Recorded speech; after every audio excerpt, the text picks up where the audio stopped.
Was before he was before. For Governor Rick Perry, the upcoming New Hampshire debate is an opportunity for a political do-over.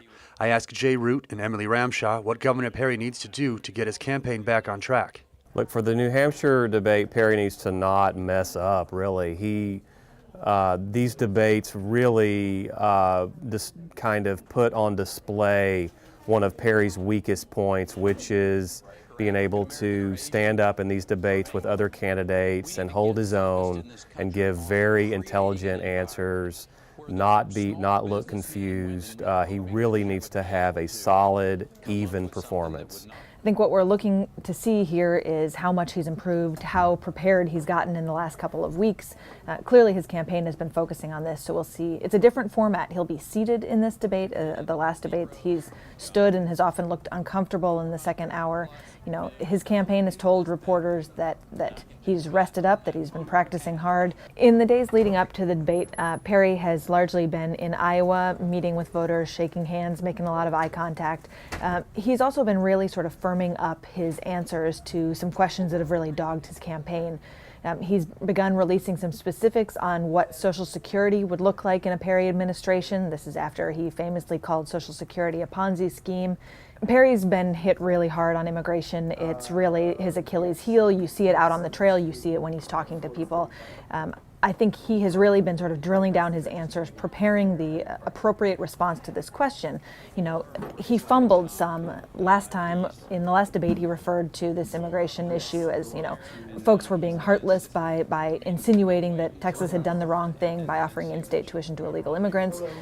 Voters really have not liked that answer, and so now he's reframing it and saying, you know, Texas really had no choice. The federal government did not properly secure the border, you know, and as a result, Texas was left with these folks, and Texas had to do the right thing to make sure they weren't quote-unquote tax wasters. It's not uncommon at all to have these practice sessions where you practice the debates and you have a stand-in for the opponents, including Mitt Romney.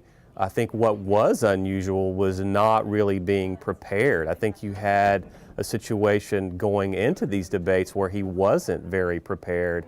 And I think what you're seeing now is a recognition that they do need to prepare more. There is more of a focus now on getting him ready, and they're taking this much more seriously. I think what we're going to watch for him to do is to have some really rehearsed lines that he can pull off. There is a danger always is that this narrative is out there. There's this narrative that he can't perform in debates. I think probably more than any other time that since I've been watching politics, these debates have really mattered. Rick Perry started out way ahead. He was just rocketed to the top of the polls, and now he's really taken a hit and he's come down. Romney is now ahead of him. Herman Cain is now ahead of him. If he went out and really screwed up, yeah, I think that you might have a situation where he could go into a tailspin. I honestly don't expect that, but this is politics. Anything could happen.